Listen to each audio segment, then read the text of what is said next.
Click and the second begins. Click and the second is gone. The metronome does not care if I am keeping up or drawn behind the tempo of the task. It simply marks the passing beat, a neutral judge of time itself, impartial, steady, and complete. I set my pace to match its own, not faster, not behind the click. The metronome mind is the zone where discipline becomes the trick.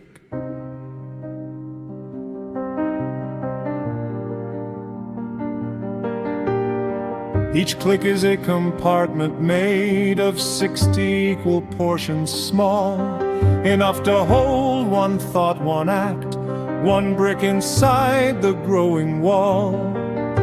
I do not rush to fill them all. Some clicks are empty and that's fine. The metronome allows for rest between the productive and the line of effort that I choose to draw across the surface of the night. The metronome mind does not flaw, it simply measures wrong and right by tempo and by nothing else. The work is either on the beat or searching for the rhythm's wealth inside the steady click, repeat. Metronome mind, keep the time, keep the beat beneath the thought. Metronome mind, in the rhyme of every lesson patience taught. Click by click the work advances, click by click the focus stays. Metronome mind, second chances come with every beat it plays.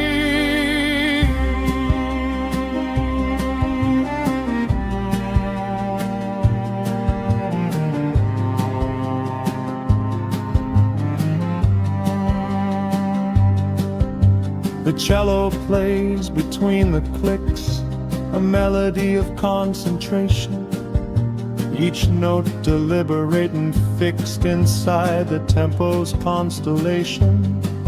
No rushing and no rubato here, the metronome mind is strict. The beauty is in the discipline, the freedom in the self-inflict of rhythm on the wandering thought, the leash that keeps the focus near. The metronome mind has caught the scattered and made it clear. Musicians practice with a click to train the body to be true, and I have borrowed the same trick to train my mind in what I do. The metronome is not a cage, it is a spine, a central beam, around which all the work can stage its most ambitious dream. Without the click I drift and wander, the thoughts become a tangled mess. The metronome mind does not squander a single beat of consciousness.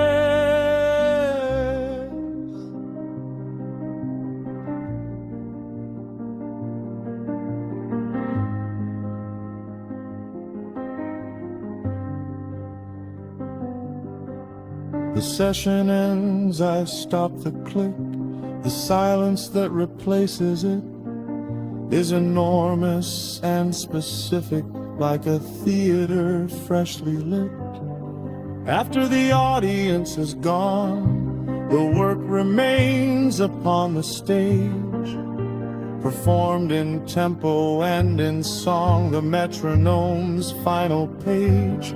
I close the laptop, close the book, the clicking stops inside my head, but the rhythm stays, the work is good, the metronome mind has been fed.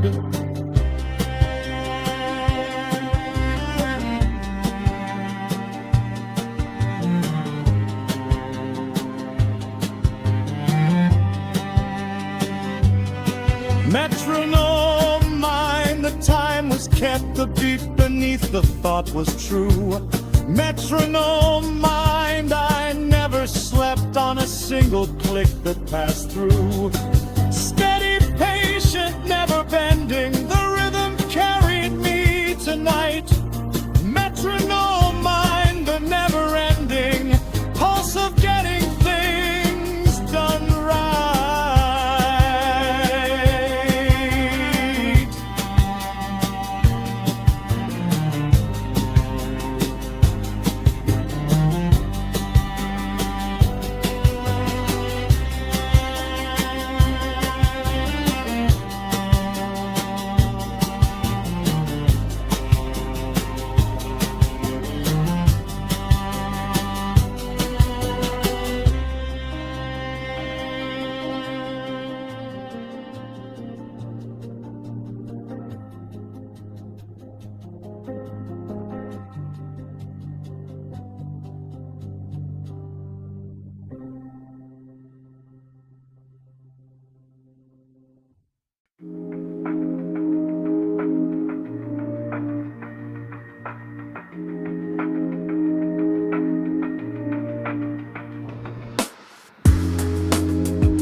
There is an engine that runs on silence, a motor that the quiet feeds. It turns inside my chest and drives the focus that the project needs. Not loud, not fast, not visible, just steady underneath the skin. The quiet engine does not stall, it only asks that I begin. And once I start, the idle rises, the RPM of concentration, a smooth and lubricated function of patience and determination. The inbox can wait, the phone can wait, the conversation can defer. The quiet engine does not run on anything except the blur of hours passing unobserved, the fuel of undistracted time. Each minute that the engine burns is another step inside the climb toward the summit of the task, the peak that I have been ascending since the morning, since the ask, since the project started trending toward completion, toward the end that only the quiet engine sees, the destination that depends on the rhythm of the expertise. Quiet engine, keep on running underneath the noise of day. Quiet engine softly humming, carrying me all the way. No one hears you, no one sees you, but the work knows that you're there. Quiet engine, I believe you. You are made of focus and of care.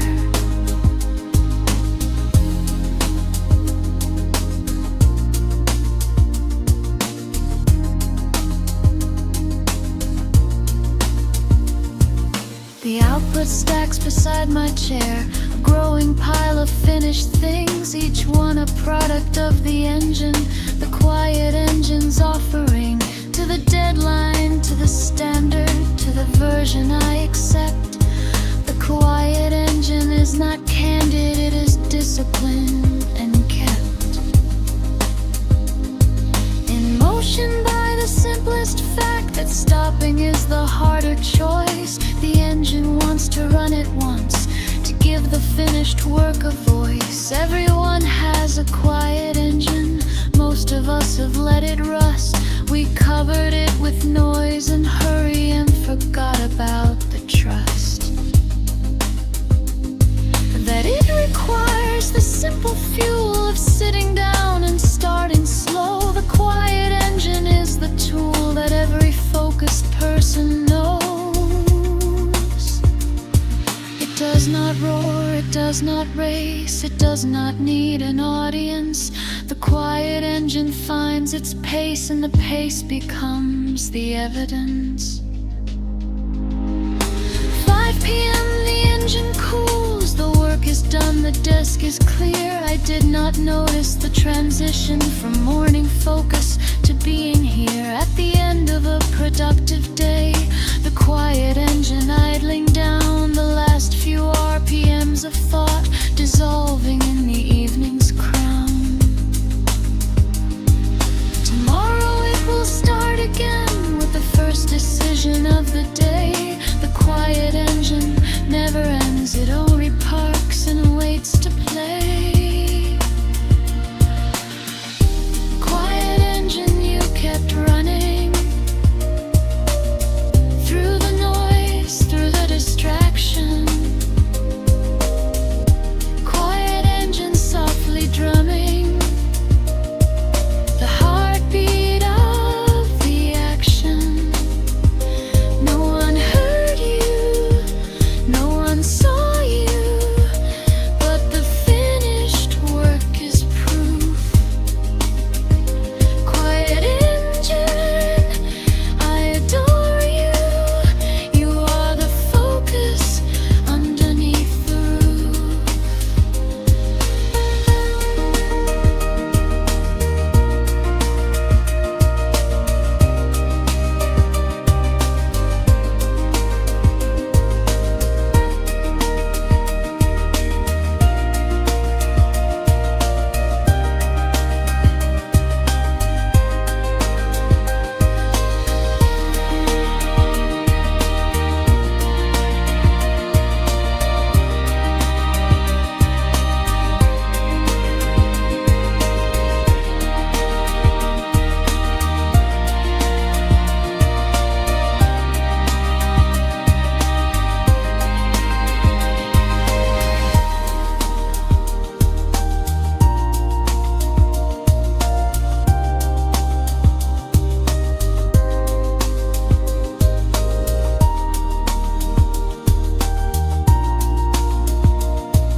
A thread goes over and the thread goes under, a pattern older than the hills.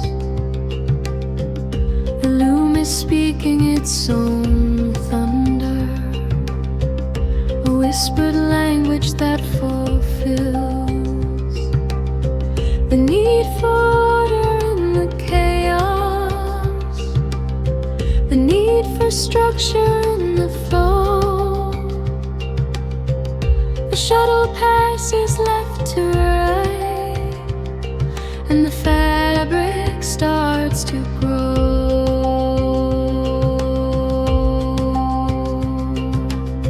One row at a time, the textile builds from nothing into cloth. The repetition is the pistol that fires focus through the froth. I set the warp and choose the web, the colors planned, the pattern set. The loom requires nothing left to chance, no margin for regret.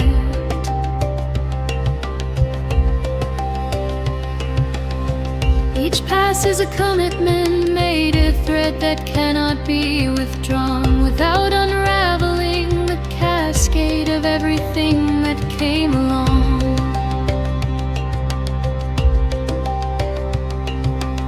Behind it and before it, and the loom does not allow the undo. The weaving is a one-way land where focus is the only window.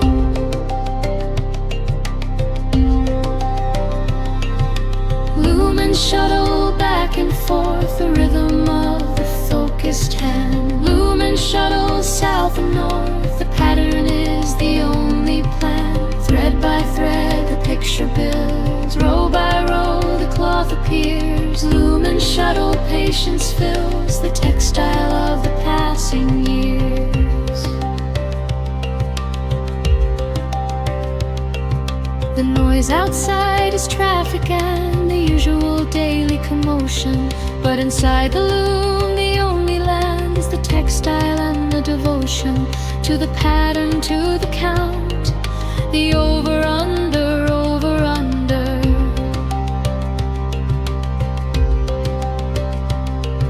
The repetition is the fount of concentration and the wonder of watching something come from nothing, from a pile of colored thread to a fabric that is something that did not exist inside my head.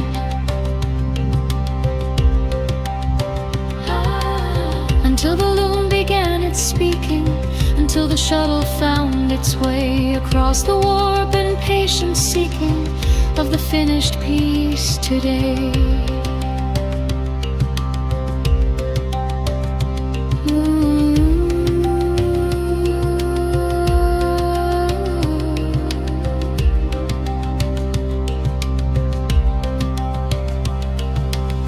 The loom is one of humanity's oldest focusing devices, a machine that requires the entirety of attention, and the prices are paid in thread and time and patience, in the counting and the care. The loom does not accept half measures, the loom demands you to be there.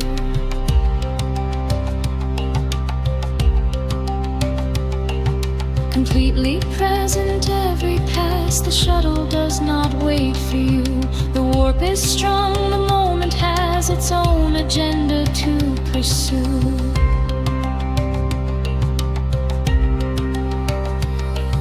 The fabric falls below the beam, a waterfall of woven art. The colors merge into a stream of pattern that was planned in part, and partly born from the focus, from the hours at the frame.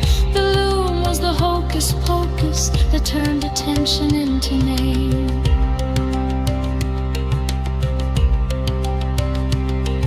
And form and color and the touch of something real beneath my hands. The loom required nothing much except the focus that the work demands.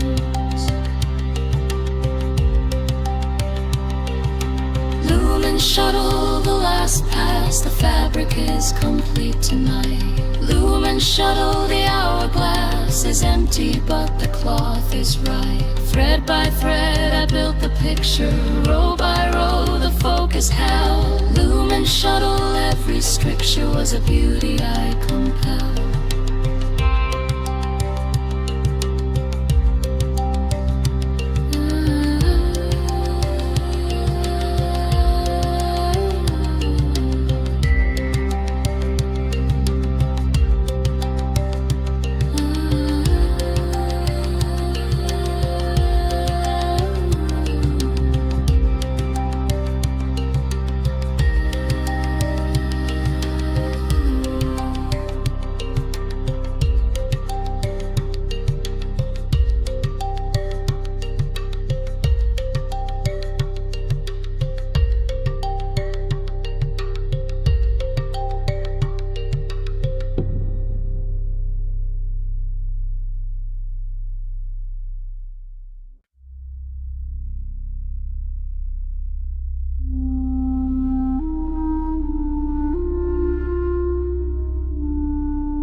shelves are iron and the books are bound in something close to stone. This library was built for those who come to work and come alone. The ceiling vaults above my head, a cathedral made for study's sake. The desks are bolted to the floor, immovable and wide awake. I set my papers on the metal, surface cold and unapologetic. The iron library does not cuddle, its devotion is ascetic.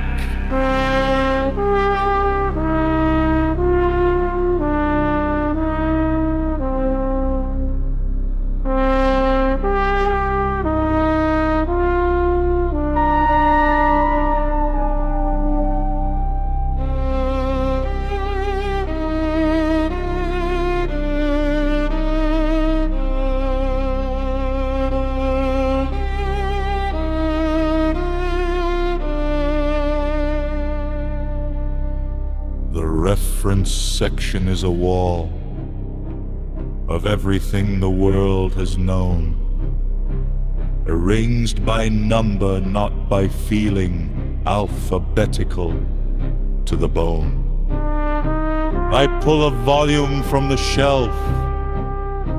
Its weight is measured in commitment.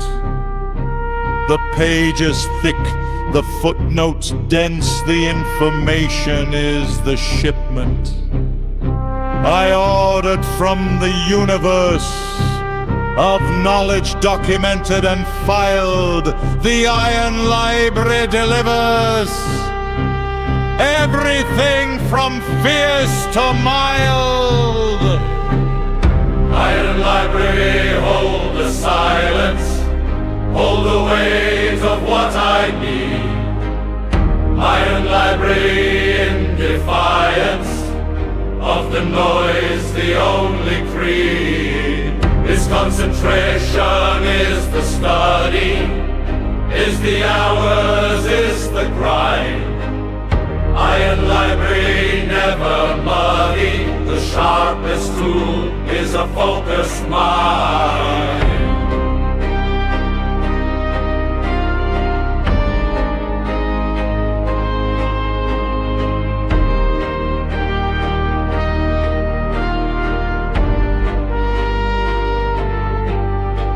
The land above is industrial, a bare bulb in a metal shade. It does not flatter, it illuminates with the honesty of a spade. Digging into the earth of knowledge, turning over fact by fact. The Iron Library is the college of the solitary act.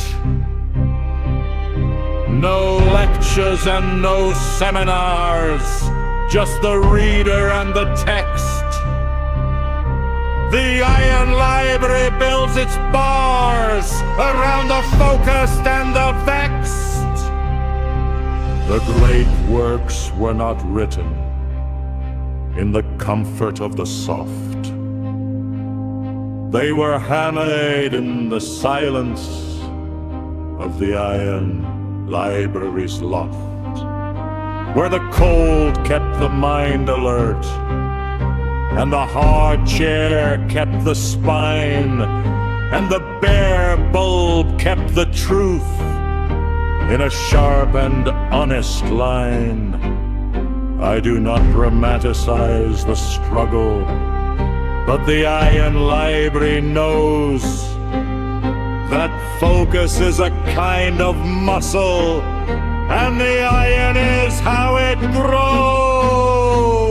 Midnight and the library empties. I am the last one at the desk.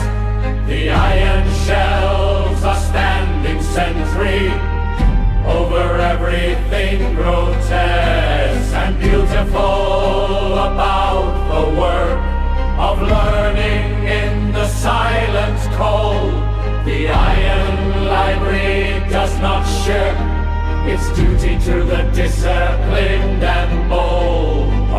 close the book and stand and stretch. The iron creaks beneath my shoes. Tomorrow I will come again. The iron library does not refuse. Iron Library, you held the silence, you held the weight, you held the cold. Iron Library, in your defiance of the comfortable you told me everything I needed, knowing that focus is the iron spine. Iron Library, the wind is blowing, but the shelves hold every line.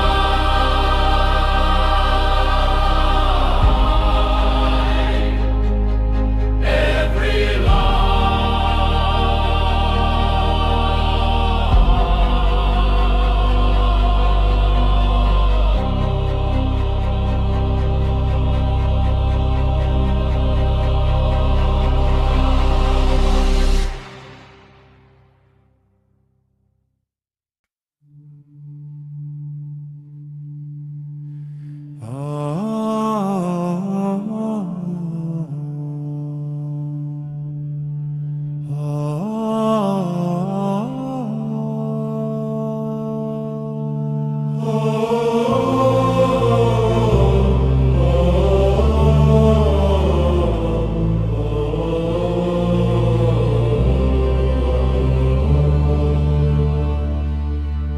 The hour of silence has begun. The bell was rung, the door was closed. The only light, a narrow one, that falls where the window has proposed. A rectangle of gold across the wooden desk, the open book. The monk's hour does not count the loss of everything outside the noon.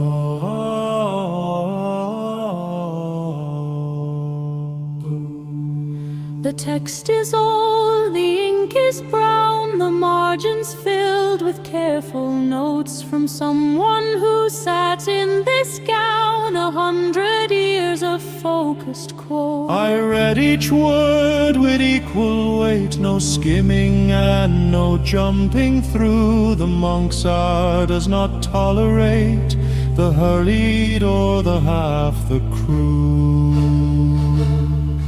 of modern minds that skim and skip and never land on any page. The monk's hour requires the grip of full attention at every stage. The sentence builds and I rebuild its meaning in my patient mind. The monk's hour is the guild of those who leave the rush behind.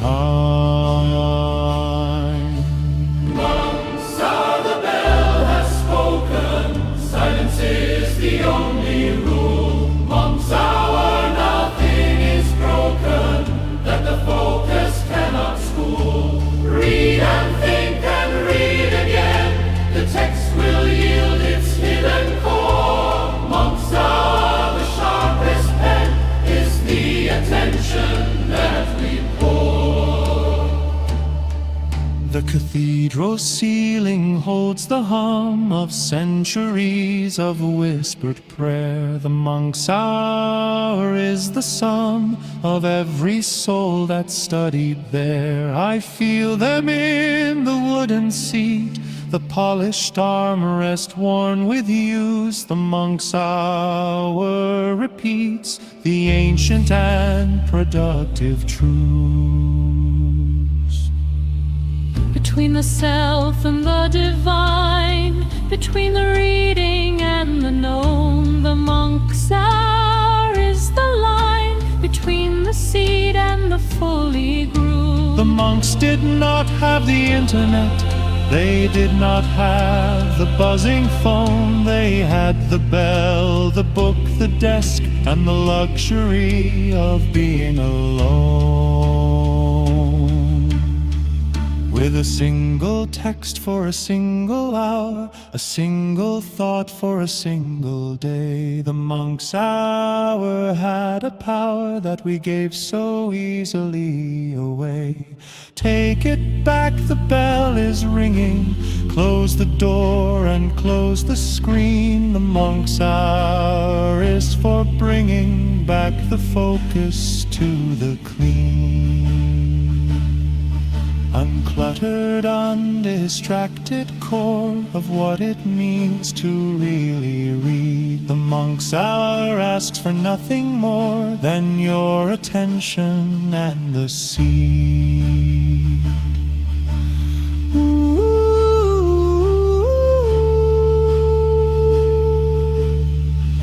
The hour ends, another bell, the gentlest interruption made. I close the book and close the cell of concentration that the hour laid. Around my wandering and my doubt, the monk's hour held me in its ancient and productive route, from the scattered to the disciplined.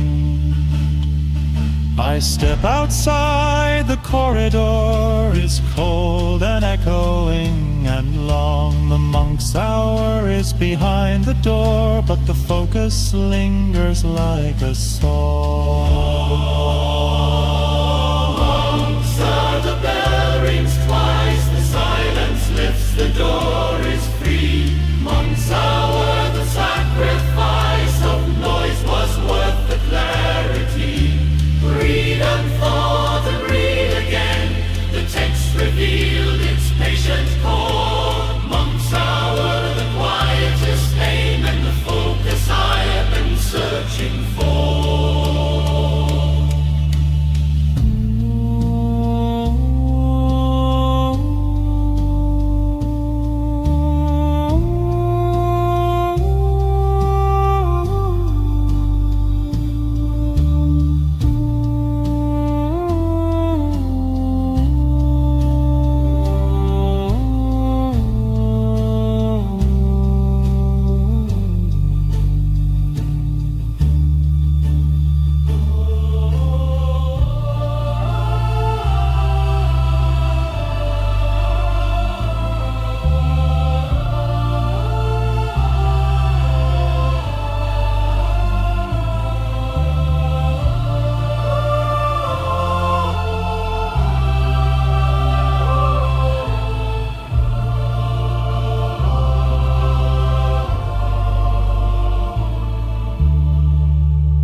The water in the glass is still completely undisturbed and clear.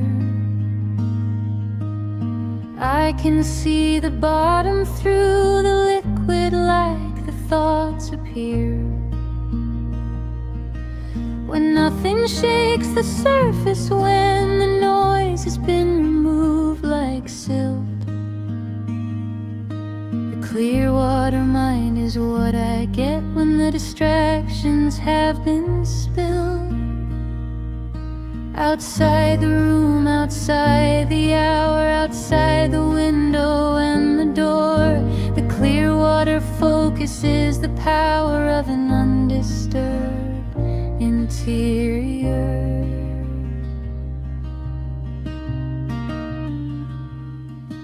I work like water works on stone, not with force but with stain.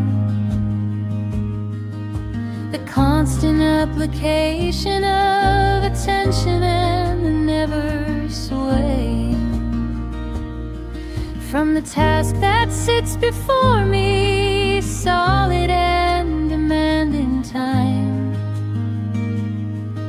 The clear water patience is the story of erosion and the rhyme of showing up and showing up and showing up again until the stone reveals the shape inside, the shape that only focus will uncover. From the raw material, the diamond in the rock, the art, the clear water method is the serial devotion of the heart. Clear water, let me see the bottom, let me see the work below. Clear water, I have almost got them, the answers in the undertow.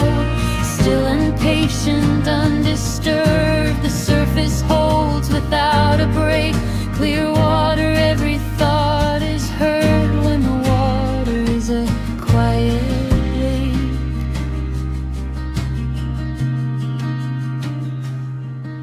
The stream outside my window runs with a clarity that glass would envy.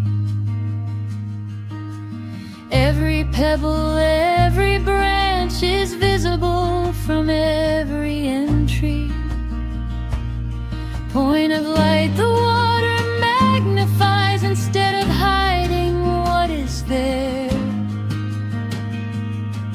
The clear water focus clarifies the problem from the thin mountain air of overthinking and of noise. The answer was beneath the surface all along, but the muddy ploys of distraction hid its purpose. To see clearly, you must first be still. The turbulence must settle down. The silt must find the river's floor before the clear water can be found. This is the hardest part, the waiting for the mind to come to rest. The clear water focus is not creating clarity, it is what is left. When everything else has been removed, the noise, the hurry, and the fear. The clear water was never moved, the clear water was always here. The work is done, the glass of water has not been touched, still full, still clear. A mirror on my desk reflecting the ceiling and the atmosphere of a room that held its peace for long enough to let me think. The clear water focus was the lease I signed on concentration's brink. Tomorrow the water may be muddy, tomorrow the surface may be rough, but tonight the clear water was my study, and tonight was clear enough. Clear water, I could see the bottom, I could see the answer shine. Clear water, I have finally got them, the thoughts that needed time. Still and patient, undisturbed, I found the quiet underneath. Clear water, every word was a pebble in the reed.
The lantern throws a paper light across the scrolls upon the floor. The ink is drying on the brush. The silence holds an open door. I sit with legs beneath the desk, the wooden surface worn and old. 1,000 students sat before, 1,000 stories have been told. In this same light, this same position, the brush, the ink, the patient hand. The lantern study is a tradition that the focus understands.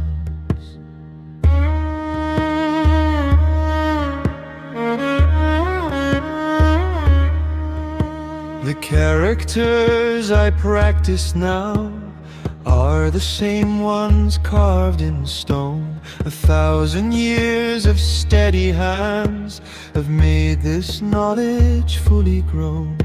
But still the brush requires my all. The stroke must be both firm and free.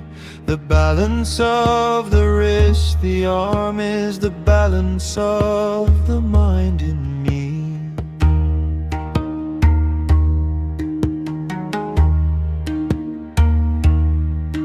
Too tight and the line is stiff, too loose and the shape is lost. The lantern study teaches this, that mastery has a patient cost.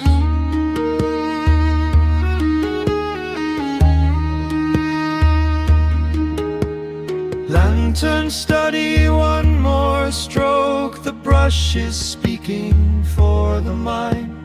Lantern study, do not invoke anything but the refined attention of the practiced hand, the patience of the written line. Lantern study, understand, the focus is the design.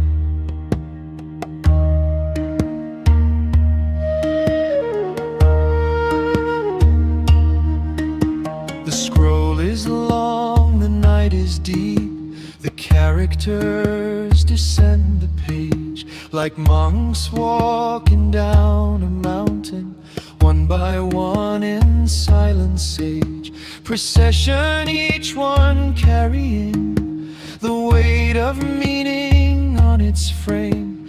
The lantern flickers and the shadow dances across each character's name.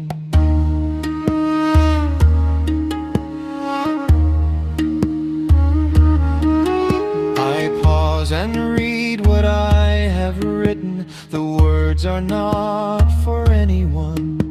The practice is the destination. The writing is the journey done.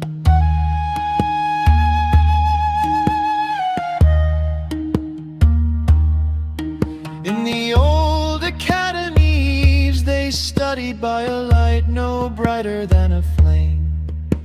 The darkness was not the enemy, the darkness was the frame. Around the circle of attention, the boundary of the focused world, the lantern studies gentle mention that less light means a tighter pearl of concentration, of devotion to the stroke, the word, the thought. The lantern study is the potion that the modern world forgot.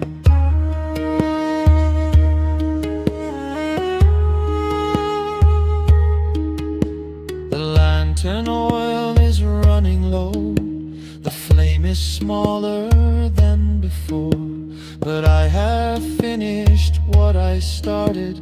The scroll is resting on the floor, complete and drying in the dark. Each character a small black door to meaning that I built tonight with patience and with nothing more.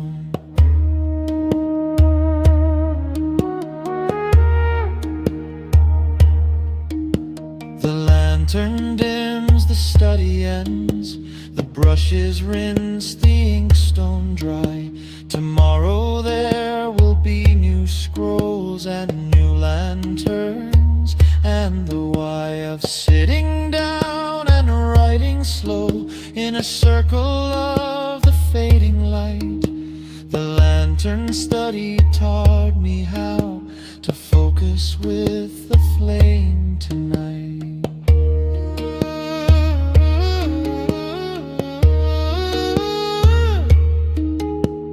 Lantern study, the flame goes down, the characters are sleeping now. Lantern study without a sound, the brush has taken its last bow. The patience and the steady hand, the circle of the paper light. Lantern study, understand, the focus was the flame tonight.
I have sunk below the surface now.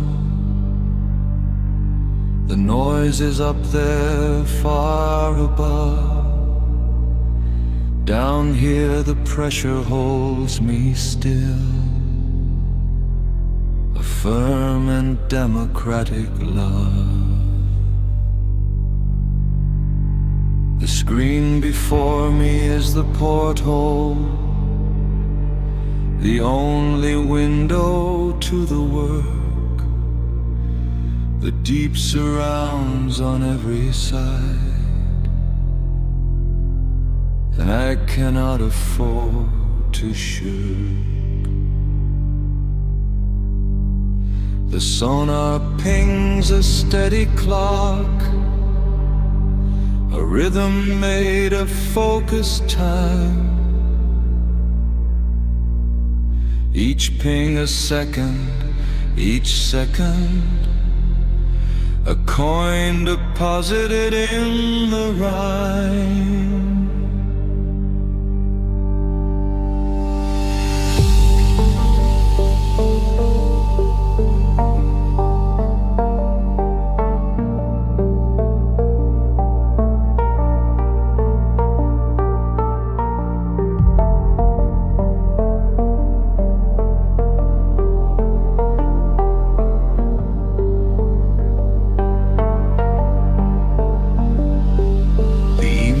Float above like boats, their shadows passing on the ceiling.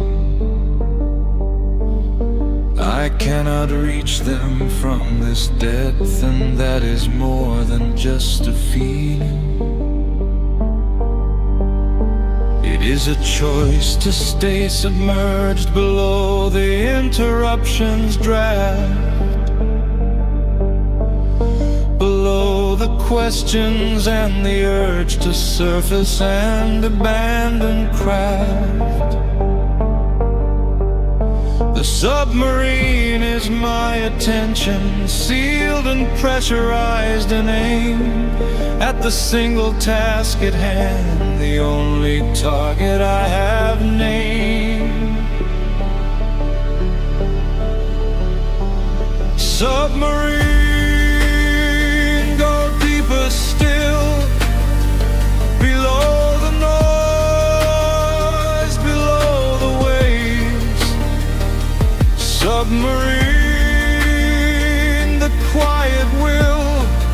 is the captain and it sails.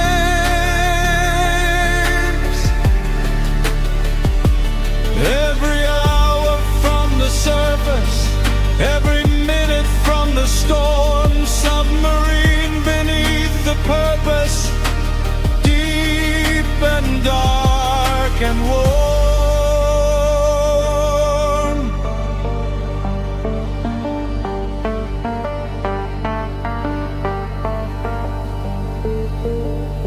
The work is moving in the dark, the way that deep sea creatures do.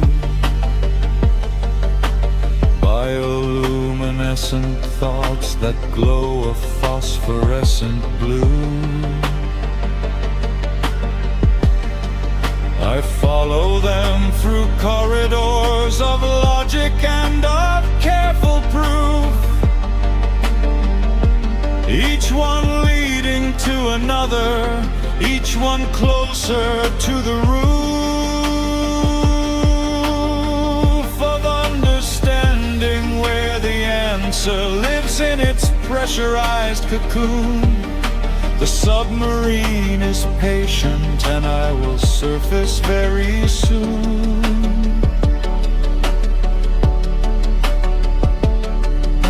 The deepest focus feels like water, heavy on the shoulders, calm. The breath is measured and the mind is wrapped in the ocean's song. There is no multitasking here, no tab, no notifications cry, just a single beam of light that the submarine sends by. Into the dark ahead, the path illuminated inch by inch. The deep work asks for everything and does not give a single flinch. The task is done, I feel the weight begin to lift, the depth decrease. The submarine is rising now toward the surface, toward the peace of knowing that the work was good, that the hours below were spent in the kind of concentration that the surface never lends. I break through and the air is sweet, the noise returns, the world is loud, but underneath my finished work sits silent and unbowed. Submarine, you took me deep, below the noise, below the day. Submarine,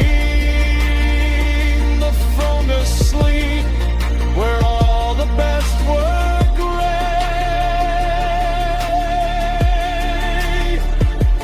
I am surfacing with treasure from the dark and quiet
this color scheme that works.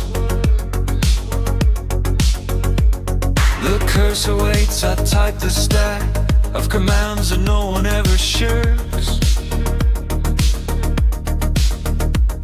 From using when the gear fails and the real work must be done.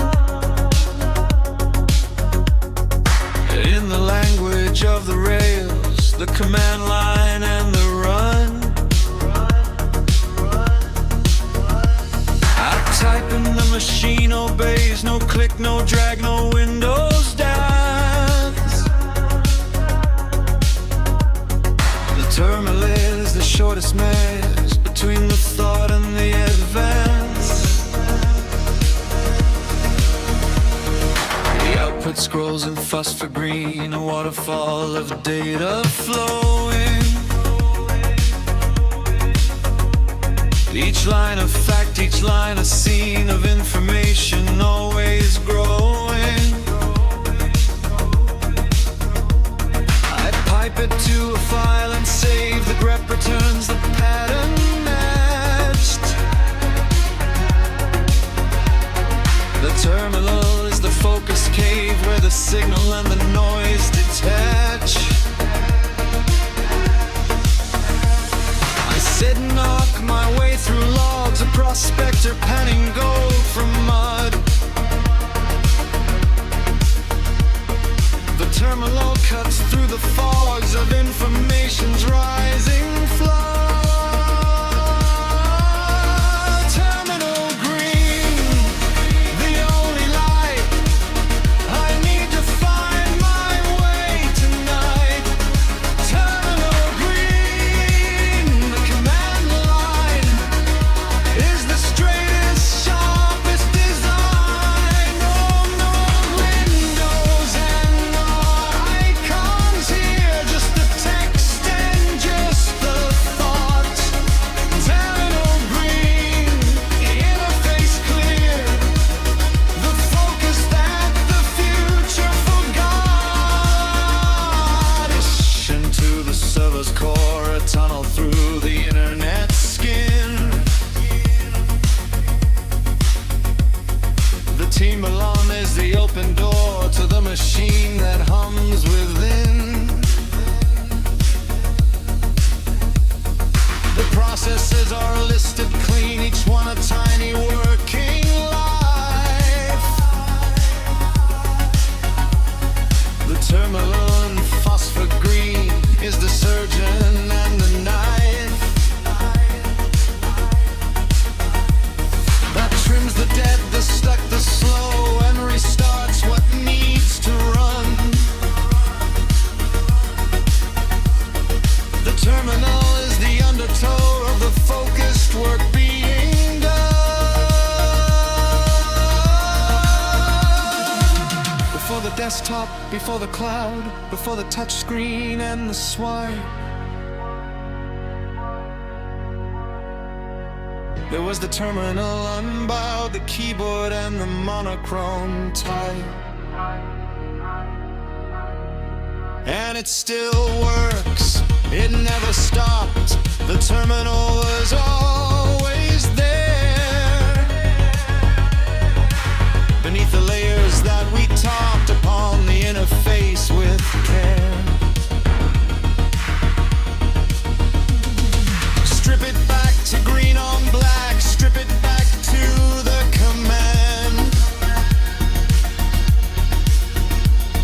Lips living up to your everything back, the focus you could not afford on land.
character, a tiny light, a pixel waiting for what's next. The cursor pulses like a heart on a screen that only shows the bones of what I'm building here. The syntax and the rows. No images, no distractions, just the text and the command. The amber monitor reduces the world to what I've planned. I type and the letters appear in monospace, precise and clean. Each one the same width as the last, the most democratic screen. The function I am writing now is 17 lines long. Each line a careful instruction. Each instruction is a song, sung in the language of the machine, a dialect of logic pure.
darkest crack.